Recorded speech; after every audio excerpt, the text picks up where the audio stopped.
بسم الله الرحمن الرحيم. الحمد لله مالك الملك مسخر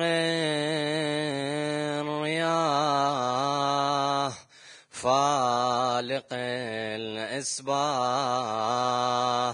ديان الدين رب العالمين، والصلاة والسلام على طالب الحق الهادي إليه البشير النذير السراج المنير أبي القاسم محمد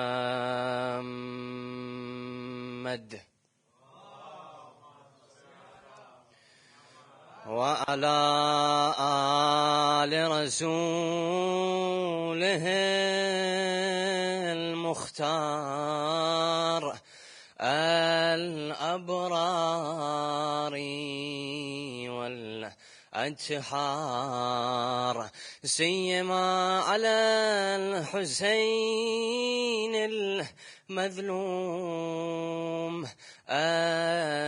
المقتول المجروح الأدشان المذبوح من القفا في يوم عاشوراء في أرض كربلاء بلا جرم ولا خطايا، الذي غسله دمه وكفنه رمال كربلاء.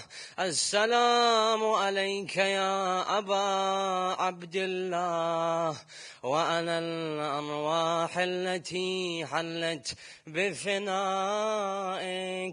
عليك مني جميعا سلام الله أبدا ما بقيت وبقي الليل والنهار، ولا جعله الله آخر العهد مني لزيارتكم. السلام على الحسين وعلى علي بن الحسين وعلى أولاد الحسين وعلى أصحاب الحسين.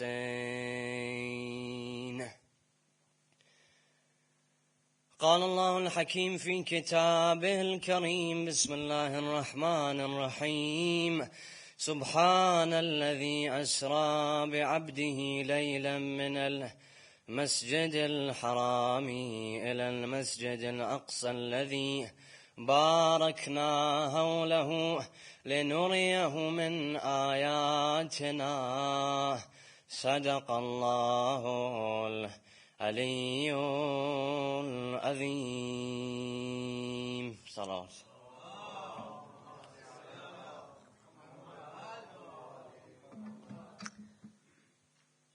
As far as we are aware, two types of jihad exist. The first type is known as jihad al-asghar or jihad bis-sayf. And this jihad is the minor jihad, and this jihad involves me struggling to protect Islam with the sword, physically struggling to protect the religion of Islam. The second type of jihad, as we know, is called jihadul akbar or jihad bin nafs. And this type of jihad is where I struggle in the major struggle against myself in order to protect the religion of Islam within me. And as we understand, if you look at this issue logically, the enemy which is within the fort and within the castle is much more difficult to remove. If the enemy is external, it's more easy to deal with it. But if the enemy is within the fort, within the castle, within the army, barracks, it's more difficult to remove that enemy. And when the enemy is an internal enemy, what happens is that that internal enemy knows the strengths and the weaknesses and the secrets of you. In the same way, our soul and our nafs is the internal enemy. And this nafs, this soul, this ruh, this qalb, this spirit, this aql, knows the inner secrets of man, knows the strengths and weaknesses of insan. And therefore, it's much more difficult to deal with this self than the jihadul asghar. Which is why people say a civil war is much more dangerous than an external war. Because a civil war is within you. It's much more dangerous. In the same way, jihadul nafs, and nafs as the enemy of insan is a very big enemy of the human being. And when we look at this topic of jihadul nafs and jihadul insan and mi'rajul insan, often we are told by the ulama of a very beautiful example. Within this example, they tell us that there is a very long, narrow cave, pitch black inside. And a group of around 40 or 50 people are ordered to go into this cave from the entrance and come out of the exit. This cave is pitch black. Not even one speck of light is found within it. They are told you have to go through this long, narrow cave. And if you want, you can pick up pebbles from the ground. Go through this cave, long, dark cave. If you want, you can pick up pebbles from the ground. If you pick up pebbles from the ground, you will regret it. If you do not pick up pebbles from the ground, you will regret it. Whatever happens when you come out of this cave, you will regret what you have done through this cave. So one group of these 50, 60 people, they go through and they think, I'm going to regret it either way. I might as well pick up some of these pebbles in the ground. So even though they cannot see, they look around with their hands, they pick up these pebbles and they place it in their pockets. Another group, they said, what is the point if I'm going to regret it anyway? What is the point of me crouching down to pick up these pebbles and rocks? They get out of this cave. When they get out of this cave, those individuals that had taken these pebbles and rocks looked in their hands and saw that in actual fact these were diamonds and rubies.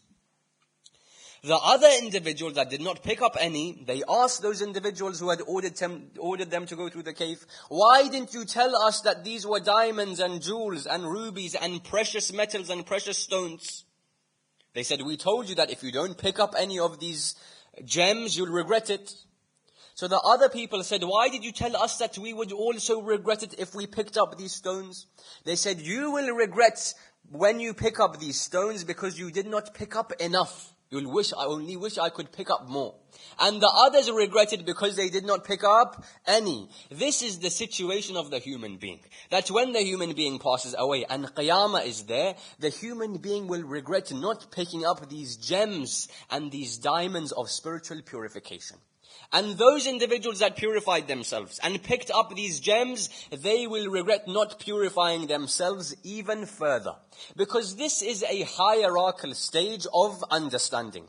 Because there are two terms that often come about. The first, ikmal. The second is itmam. Itmam is completion. Ikmal is perfection. There is a big difference between ikmal and itmam. Because as I highlighted yesterday, something may be complete. The human body may be complete with all of the limbs and the head and the toe and the feet, etc. But it may not be perfect. Because itmam and completion can be horizontal, whereas ikmal is only vertical. And so when they look at this concept of mi'rajul insan, the ascension of the human being, often a statement is said. That compared to yesterday, when I am purifying myself spiritually, compared to yesterday, today is light, luminosity. Yesterday was darkness. But compared to tomorrow, today is darkness. Because this hierarchy, each step I can always go one stage further. And that's why today our topic is titled The Ascension of the Human Being, Mi'rajul Insan. Because when the ulama and scholars talk about mi'raj, the first thing that they usually mention is the mi'raj and the ascension of Rasulullah sallallahu alayhi wa alihi wa sallam.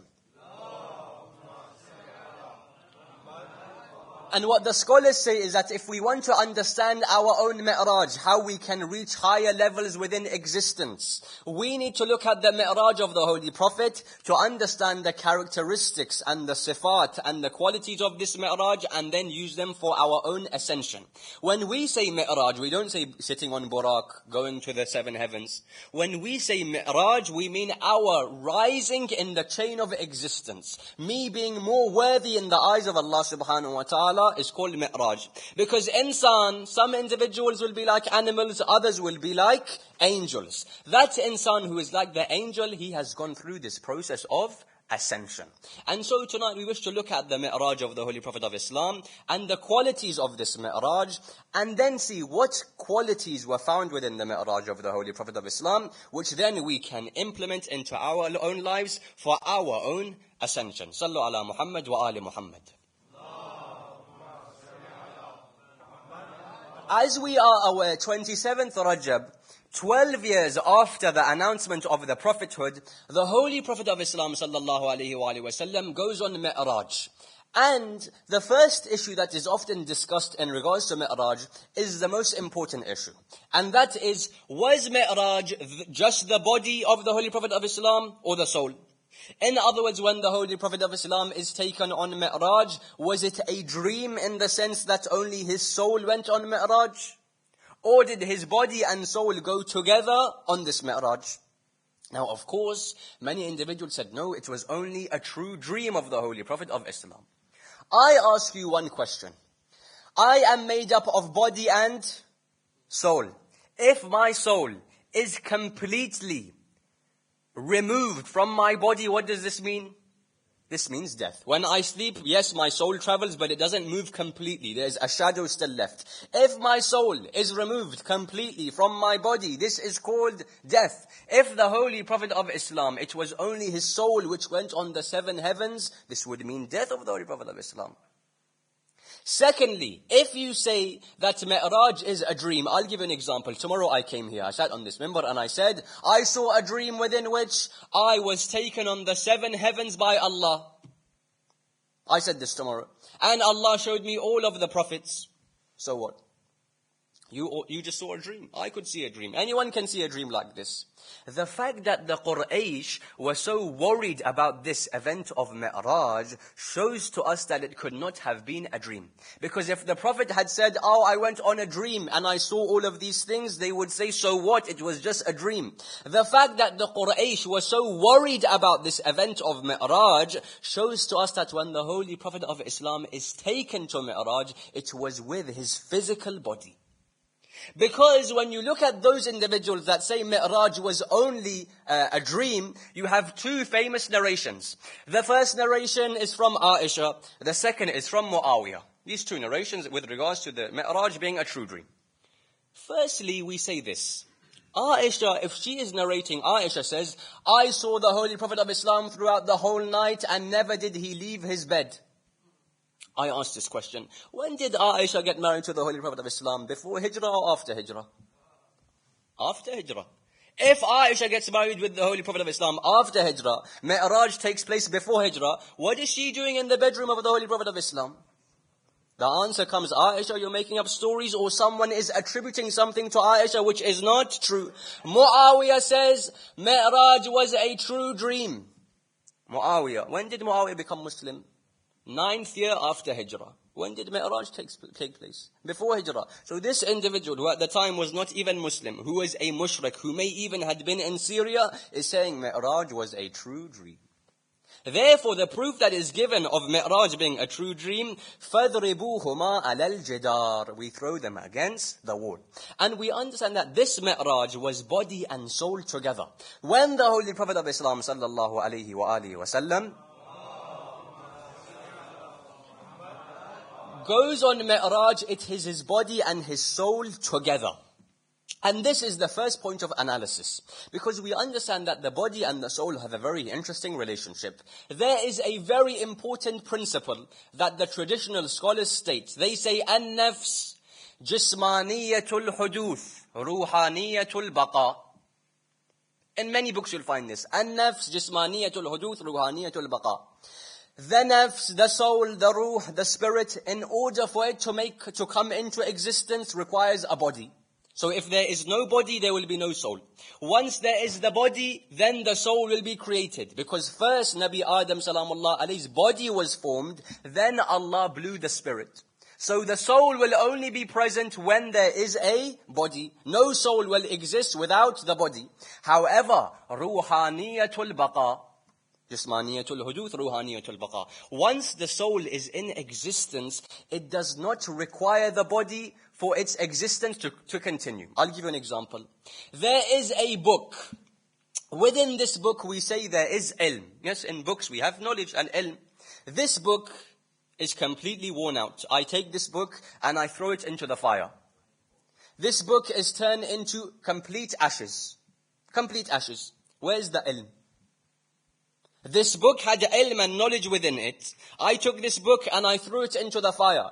Does the ilm still exist? We say, yes, of course, ilm still exists, even though it was in that book. Ilm exists elsewhere. In the same way, I have my body and my soul. My body may be thrown into the fire. My body may turn into dust. My soul still remains. Mi'raj, when we were told about Mi'raj of the Holy Prophet of Islam, the first thing that we understood is that this Mi'raj was body and soul together. Because the body and the soul have a very interesting relationship with each other. Imam Ali salawatullahi wa salamuhu alayhi has a very interesting narration where he says that there are 6 khisal, 6 characteristics of the body that the soul shares. 6 characteristics of the body that the soul also has. The body has life, death, sickness, health, wakefulness and sleep. 6 qualities. Amir al-Mu'mineen says the soul has the same 6 qualities but in a different way. He says how? Hayatuha ilmuha. Life of the soul is what? Ilm and knowledge. Wa mawtuha jahluha. Death of the soul can die. If someone is ignorant, his soul is dead, has passed away. Then sickness, maraduha shakkuha. When an individual doubts a lot, they doubt everything they hear, they doubt everything they see, they doubt if their clothes are tahir or not, this is because their soul has some sort of disease. The sickness of the soul is doubt. Sahatuha yaqinuha. Health of the soul is when there is certainty, conviction and yaqeen. Then the sleeping of the soul, nawmuha, is what? Is when you are neglectful of your duty to Allah subhanahu wa ta'ala. And the wakefulness of the soul is when you are conscious. Therefore, we understood that this soul and this body have a very interesting relationship. But when we want to analyze our own ascension, therefore, in the hierarchy of existence, we understand that Mi'raj of the Prophet told us that if you want to reach the highest levels of spirituality and jihadun nafs, it has to be both your body and soul together which work. When you do sajda, it cannot just be your head that is going into sajda. Your soul should also do sajda. When you do wudu, your soul should also do wudu. When you call out Ya Hussein, your soul should also call out Ya Hussein. When you cry for Imam Hussein and say Assalamu alayka ya Aba Abdullah, your soul should do the same thing. How? How is it that when I go into sajda, my soul should be doing the same thing? They say when you go into sajda, this is your body doing sajda. The sajda of your soul is when there is no arrogance left in this soul of yours. Because sajda is there for arrogance, to remove arrogance. Tanzihan anil kibr. Therefore, if I go into sajda, and still within this heart is arrogance, this is just my body doing sajda and not my soul. And when body and soul are separated, this is death. In other words, sometimes my sajda is actually a sajda of complete maut and death. Tawaf, when I do tawaf of the Kaaba, my soul should also do tawaf. Because when I do tawaf, I am with all different types of people. In the same way, my soul, there should be no prejudice and asabiyah and racism. Then my soul will also do tawaf with me. The first important lesson of this Mi'raj was any ibadah and act of worship to allow you to reach higher levels has to be body and soul together. And there was an example of this. Shaykh Bahai, rahmatullahi alayh, buried today in the Sehn or near the shrine of Imam Rida salawatullahi wa salamuhu alayh. And this is enough for the great status of Sheikh Baha'i. That's whenever people want to visit Imam Rida, they have to go through Sheikh Baha'i first. Sheikh Baha'i is Sahib Kitab, for example. He's authored a book by the name of Fawaid al-Samadiyya, still studied today on the topic of Ilm al-Nahu, Arabic grammar. He has other books such as Jami' Abbasi. Sheikh Baha'i, as we know, was born in Jabal Amil, South Lebanon. And what happened is that he was an expert astrologer, philosopher, theologian and faqih. Expert in Najaf till today. The effects of his presence are still found in Najaf. Sheikh Baha'i was world-renowned mathematician, philosopher, theologian, mutakallim, faqih, etc., etc., etc. Mu'arrikh, mufassir. In Iran, as we know, there were various different monarchies that were present. One of the kings in Iran was by the name of Shah Abbas. Shah Abbas had seen that within Isfahan was the center of Iran in that time. Shah Abbas had seen that Islam, religiosity, deen was flowing away from Isfahan and Iran in general. Shia Islam was no longer found, it was weakening. And he had heard a lot of this Sheikh Baha'i al-Amili. He had called Sheikh Baha'i and said, Ya Sheikh, I want you to move to Isfahan to help the people. I want to give you the top position in Isfahan to help the people. So Sheikh Baha'i comes to Isfahan. The first night when he comes to Isfahan with all of his luggage, etc., he says, I cannot stay in Isfahan any longer. I will not live here. He said, why, Sheikh? He said, I have looked around. He was a very spiritual scholar, so he had visions and karamat, etc. He says, I have seen that there are 10,000 people in Isfahan drinking alcohol. I cannot live here. After 5-10 minutes, he says, now I will live here. I'm happy, I'm content.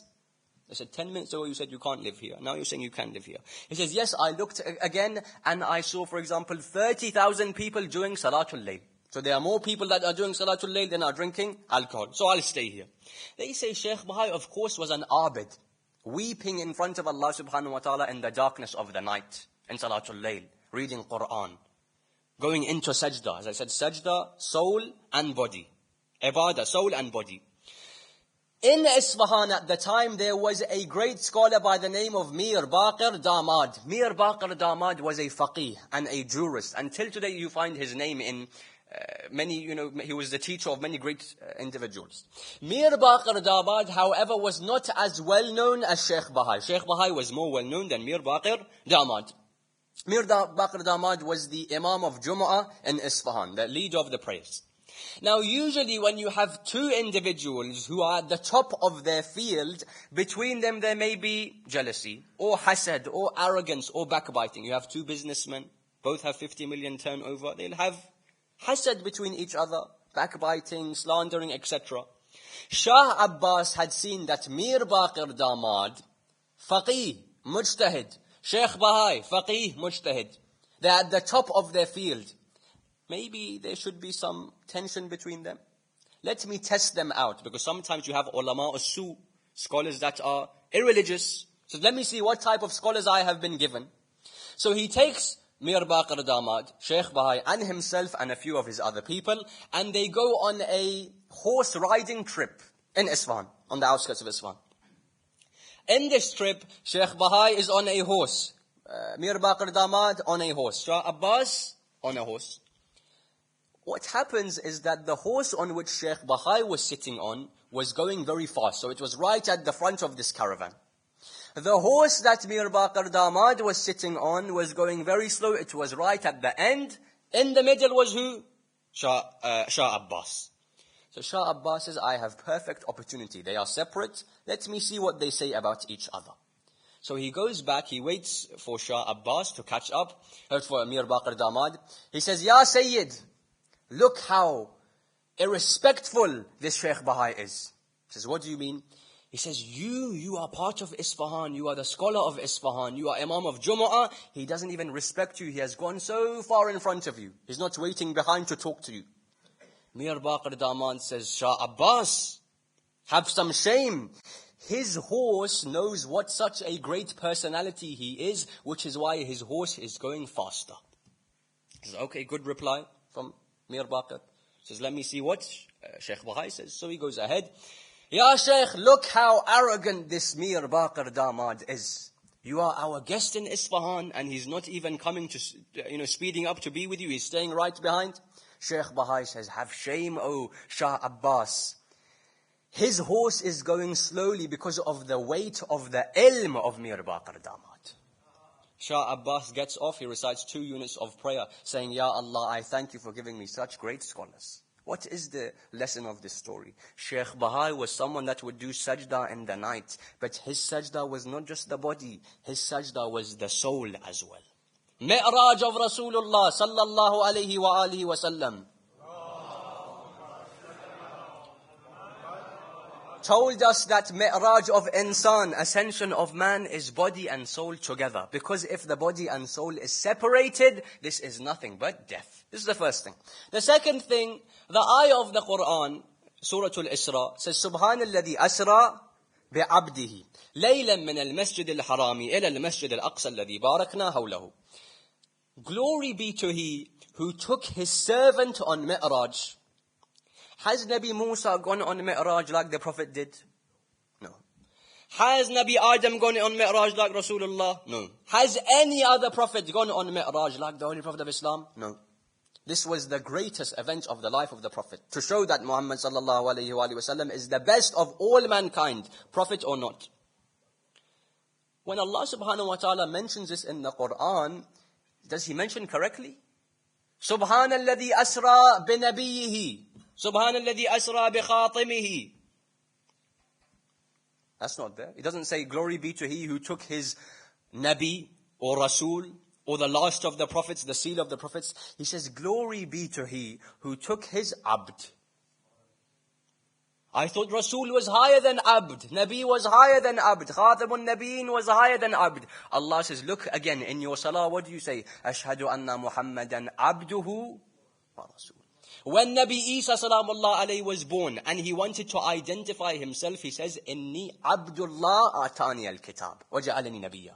Nubuwah and Risala come after. First comes ubudiyah and servitude of Allah subhanahu wa ta'ala. Mi'raj was not Mi'raj of Rasul or Nabi or Khatam. Mi'raj was Mi'raj of the true Abd and slave of Allah subhanahu wa ta'ala. The second most important message that we understand, when I go on Mi'raj, if I want to go on my own ascension in this hierarchy of existence, being more worthy in the eyes of Allah subhanahu wa ta'ala, I need to do it by being the best Abd that I can be in the eyes of Allah. Abd is the highest station anyone can reach.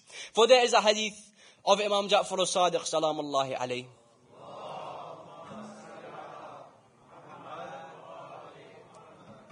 where he says, inshallah, this concept of Abd will look on the night before Arba'in, inshallah, in a bit more detail. Abd, Imam Sadiq salamullah alayhi said, number one, a slave. If you have a slave in the market who is your slave, you are the master. Whatever you give to him, he will accept. He will not decide what is right or wrong. You will tell him, this is right for you to do, this is wrong for you to do. And that slave will not complain. Here, if I have a slave or a servant, I will give him what I want to give him.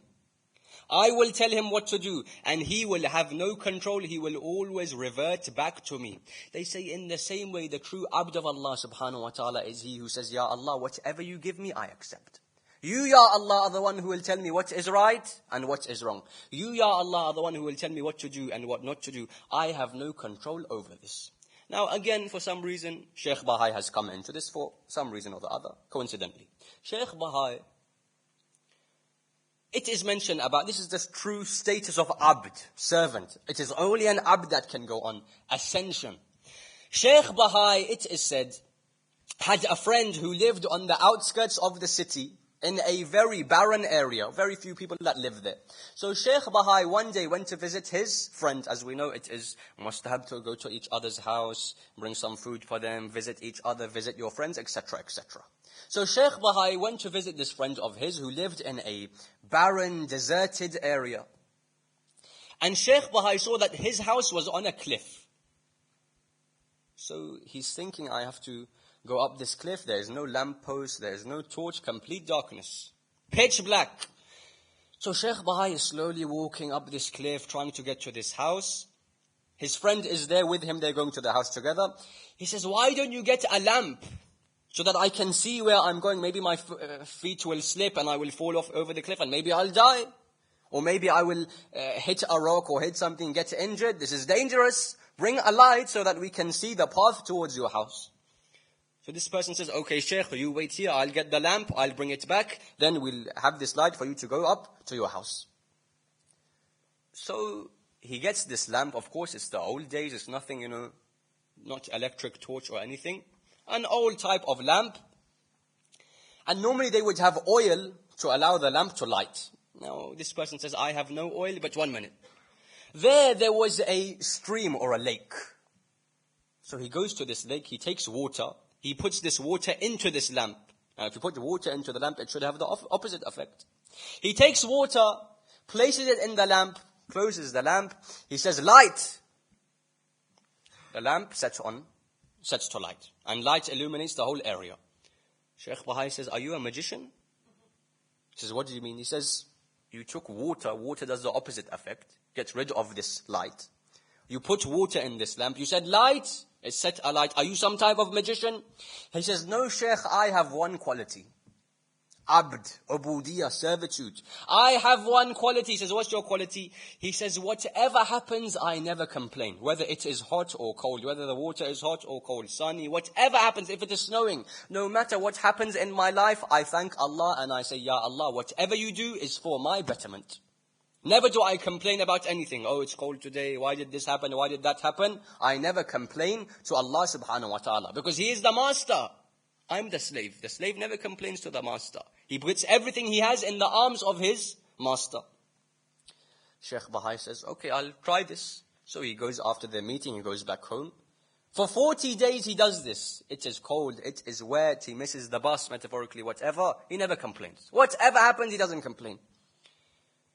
So after 40 days, he says, let me try this out. He takes the lamp that he had, he gets water, he puts the water in, light, it sets to light. Alhamdulillah. It worked.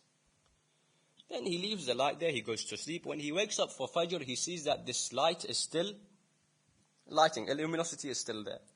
He goes to do wudu. When he goes to do wudu in the lake, he's doing wudu. Allahu Akbar, the water is so cold. As he says that, the light goes away. Why? He realized whenever I complain to Allah subhanahu wa ta'ala of what He has given me, Allah subhanahu wa ta'ala reduces my status. He does not increase my status. But if I am the perfect slave in the eyes of Allah subhanahu wa ta'ala, and I do whatever Allah subhanahu wa ta'ala tells me, Allah subhanahu wa ta'ala increases my status. In the way that a slave, when he is good to the master may give that slave a gift. When I do not complain to Allah, and I accept whatever Allah subhanahu wa ta'ala gives to me, Allah gives me these types of gifts. Mi'raj of Rasulullah sallallahu alayhi wa alihi wa sallam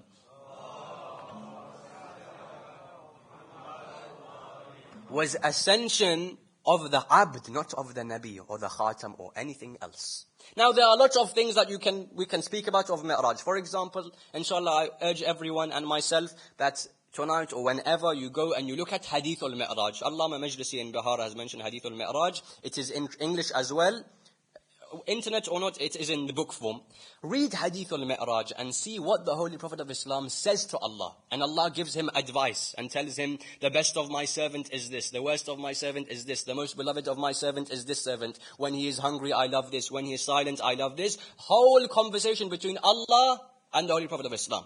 However, as I've mentioned here before, on each station that the Prophet goes to Mi'raj, he does something very interesting. So he goes from Mecca, he recites Salah. He goes to Masjid al-Aqsa, he recites Salah. He goes to the first heaven, second heaven, leading all the prophets and Jama'ah, he recites Salah. He goes to Arsh of Allah subhanahu wa ta'ala, he recites Salah. Wherever the Holy Prophet of Islam goes, he recites this Salah. Why? Because as-salatu mi'rajul mu'min. No other ibadah in Mi'raj was emphasized as much as this namaz and salah and prayer. Qiyam and qu'ud, ruku' and sujood. No other. In every checkpoint that the Prophet of Islam reaches with Jibreel, he stops to recite salah. Inna salata kanat ala al-mu'minina kitaban mawquta. Prescribed time has been given for us. This is the time for your salah. It's interesting. Very interesting. The doctor who has studied, let's say 7, 10 years, 15 years, prescribes me antibiotic. I'm sure we have people in the healthcare field here, I'm sure. And says you have to eat this at this time after every meal, or for example, once every 5, 6 hours, 4 hours, 8 hours. If I miss one dosage, what happens? Allahu Akbar, I'm going to die. What will happen to me? I missed this dosage. Call the doctor, call the pharmacist. What will happen to me? I've done this. Will it still work? I'm so worried by missing one dosage. Or let's say I go to a third world country, I'm unwell, the doctor prescribes me something, but I don't trust the doctor. I think this doctor is a bit crazy. You know, sometimes in the third world they give you very silly medicine for very small illnesses. So you take the prescription and you throw it away. From this we understood something very important about salah. When Allah subhanahu wa ta'ala says that I have told you Fajr at this time, Maghrib at this time, Isha at this time, Asr and Dhuhr at this time. When you miss medicine, you are very stressed and worried, you are in tension. When you miss salah or you go late in your salah, why are you never worried? You trust the doctor so much, you have studied 15 years, but you don't trust Allah subhanahu wa ta'ala. Or for example, when the prescriber is someone who you do not trust, you throw the prescription away. Those that miss their salah, are they doubting the prescriber of this salah, Allah subhanahu wa ta'ala? Mi'raj of the Holy Prophet of Islam. On each occasion, Rasulullah prays and he says, I brought down salah. Salah was mandated when? When he returns from this Mi'raj. Yesterday we spoke about various different issues. One issue is a very interesting short anecdote of Kufa. There was a Sunni alim in Kufa who's sitting, and an individual comes to him to ask questions. Again, as I said yesterday, we should ask our scholars questions, meet with the scholars. As they say, if an individual does not sit with the scholars at least once in 40 days, it is like he has passed away. It's like he is dead, because the soul dies when there is ignorance, as I said. So you're encouraged to sit with your scholars. So this individual comes to meet the local scholar in Kufa. He says, Ya Shaykh, whatever Maulana, I was praying salah. After salah, I realized that on my clothing there was blood of a mosquito. I'm very worried about this mosquito and the blood and my salah. I was praying salah. After my salah, I saw that there is blood of a mosquito on my clothing. Number one, did I kill this mosquito? Number two, this blood is there. That Sunni Kufan scholar begins crying and wailing, lamenting profusely. He said, what happened to you? I asked you about mosquito. You're crying about mosquito? He says, no. I thought about something else. He says, Ya Ahl al-Kufa, O people of Kufa, you have so much importance to the blood of mosquito, but no importance for the blood of the son of Zahra, salamullahi alayha. So much importance for the blood of this mosquito. What did you do, Ya Ahl al-Kufa, to the blood of Hussein ibn Ali, salamullahi alayhi? In other words, this individual salah, more emphasis on this blood. We say when we go into sajda, we go into sajda with our souls as well. And those individuals that walked with Imam Hussein to Karbala, every single step, their soul was also walking to Imam Hussein. I said in this majlis, when we cry for Imam Hussein, our soul should also cry. What this means, I won't tell you. You can think about that. When I say Ya Hussein and I beat my chest, the soul should also do exactly the same thing. And in actual fact, when we talk about this tazkiyatun nafs, mi'rajul insan, ascension of man, jihadun nafs, the soul, the spirit, the aql, the wujdan of insan, they tell us one very interesting thing. That if you want to know what is the indicator that I am pious, and within me is a pure, clean soul, what is the indicator? They say, if when Imam Hussein salamullah alayhi's story is mentioned, if tears roll down from these cheeks of mine, then I know that there is some level of purity within my soul. But if when Imam Hussein's story is mentioned, I am unable to cry, then I realize that this soul of mine has some sort of illness. Imam Hussein is the indicator of piety. Imam Hussein is the way to Mi'rajul Insan. And I want you to remember this line, that when the clouds begin to fill the horizons and fill the skies. And rain begins to pour down from these clouds. This rainwater is absorbed by the soil. When this rainwater is absorbed by the soil, it gives strength to the roots within this soil. It gives strength to the roots and the plants within the soil. In the same way, when the moon of Muharram and Safar is seen in the horizon, and tears flow down from these eyes of ours, they are absorbed by our hearts and give strength to our root, the soul of insan. Every tear that we shed in love of Imam Hussein and Sayyidah Zainab and Imam Sajjad Salamullah alayhi is nutrition for the soul of insan and mi'rajul insan. And they say Imam Sajjad Salamullah alayhi, a very interesting hadith, heartbreaking hadith. It says that after Karbala, never did Imam Sajjad go to a wedding. So someone asked him that, "Ya Imam, I have done a nadar, I have done a ahad, I have made a covenant that you will definitely have to come to my wedding. My wedding will not be complete until you come." Imam Sajjad says, "Since Aliyun al-Akbar has passed away, I cannot go to any wedding. Ya Imam, I have made a nadar, an ahad with Allah subhanahu wa ta'ala, you have to come." You know what Imam Sajjad says? Imam Sajjad says, one condition: if you recite the masa'ib of my father Hussein ibn Ali, I will come to your wedding. Why is it now we have the practice before we have a wedding that we hold a small majlis? This is the sunnah of Sayyid al-Sajjad. This individual says, I knocked on the door of Sajjad. I opened the door. I was told, "Is Imam here?" They said, "Imam has left a long time ago. I was worried. Sajjad told me he would come to the wedding of my son or my daughter. He's not here." When I got to the wedding venue to my house, I saw Sajjad was standing outside. I said, "Ya Sayyid al-Sajjad, I was coming to pick you up as a VIP guest." Imam Sajjad says, when there is a majlis of Imam Hussein, no one is VIP guest. Then we entered into this house, and Imam Sajjad says, "You promised me you would recite Masa'ib of my father, Imam Hussein." An individual says, Hussein ibn Ali was killed in Karbala and his head was cut off. Imam Sajjad begins to cry. Imam Sajjad says, "Turn off the light so everyone can cry." As they cry for Imam Hussein, when they turn on the light, Sajjad is not there. Sajjad cannot be found. That individual is worried, the host. Where is my Imam? He sees Imam was standing at the door near the shoes. Imam Sajjad Salamullah alayhi says, "Now each and every one of you are my guests. I welcome you into this gathering." Sayyid al-Sajjad Salamullah alayhi till today cries. In the heavens he is crying till today, and his cries can be heard by his son Imam Mehdi. Sayyid al-Sajjad till today is crying. And wherever masa'ib of his father is being recited, why does it hurt his heart? Because hearing masa'ib is something, seeing masa'ib with your own eyes is something different. Seeing masa'ib with your own eyes, seeing tents being burnt with your own eyes, not being able to help your father is something different. They say, Sayyid al-Sajjad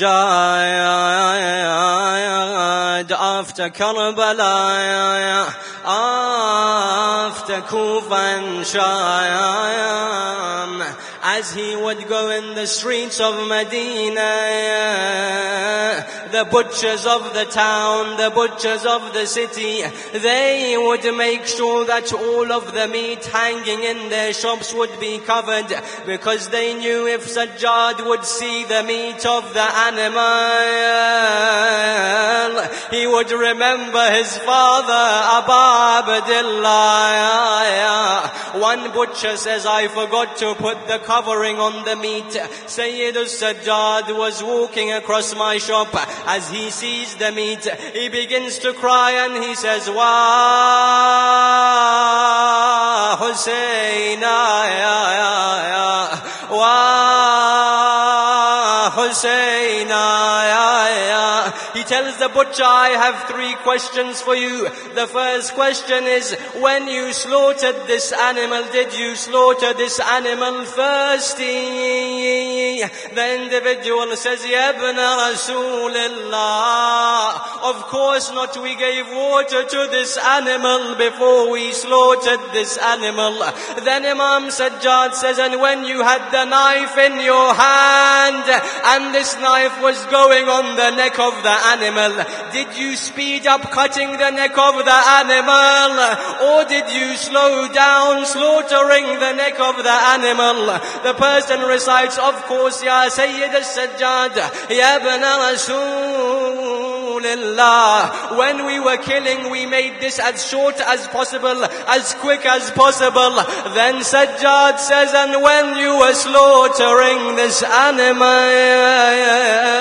were the other members of this family of the animal looking at the slaughter? He says, Ya ibn Rasulullah, no, we had hidden this animal when we slaughtered it. Sajjad says, why, Husayna? When my father was being killed, no one gave my father water, and when the knife was on the neck of my father, they did not speed up the cutting of the neck of my father, rather they slowed down the cutting of the neck of my father.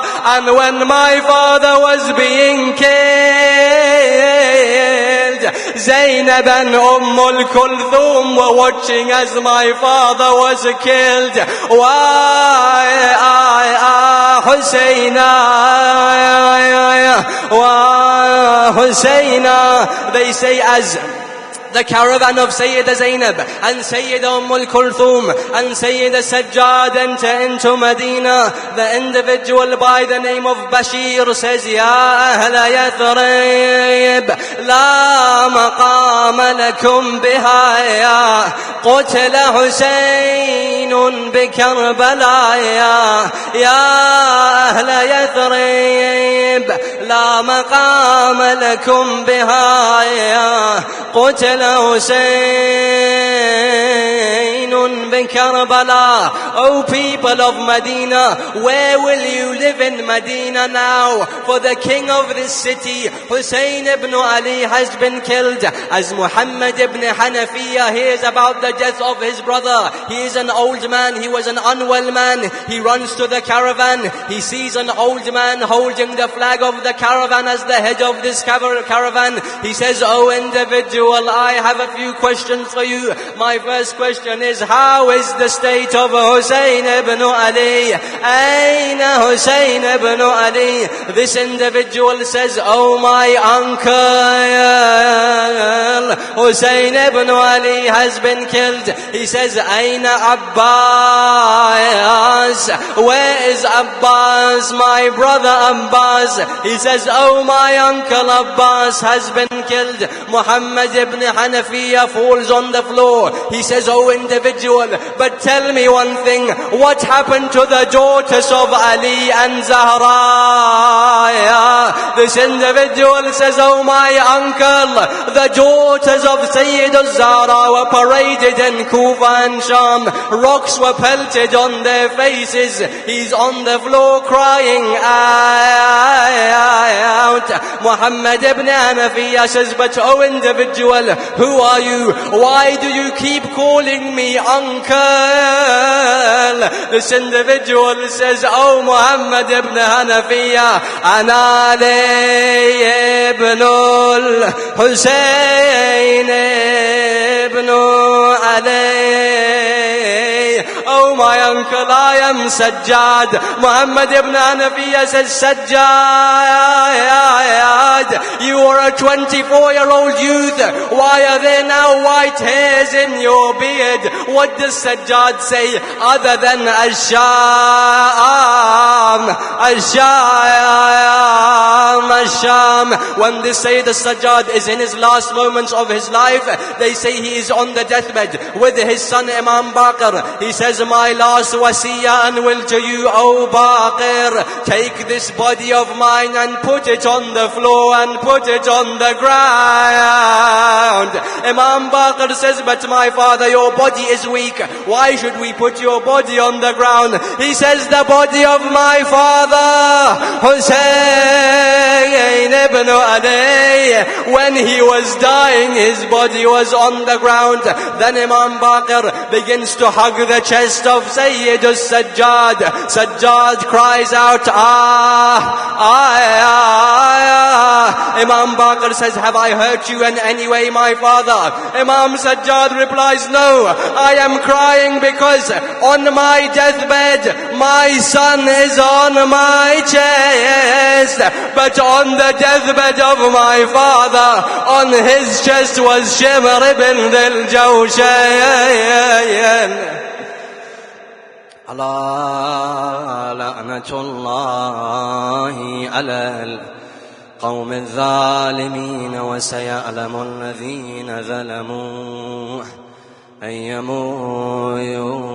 منقلب ينقلبون.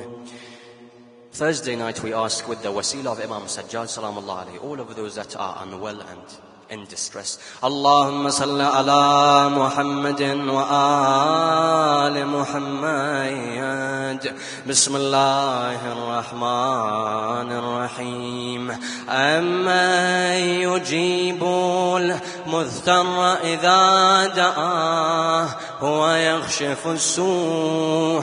Amma yujibul mudhtarra idha da'ah هو يغشف السوء. أما يجيب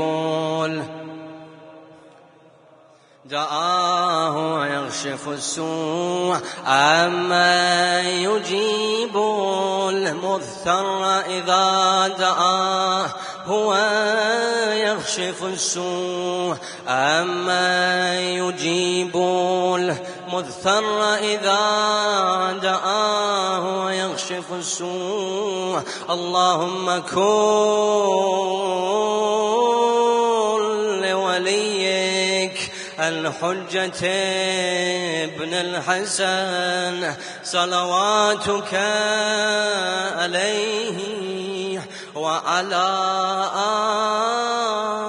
آبائه في هذه الساعة وفي كل ساعة وليا وحافظا وقائدا وناصرا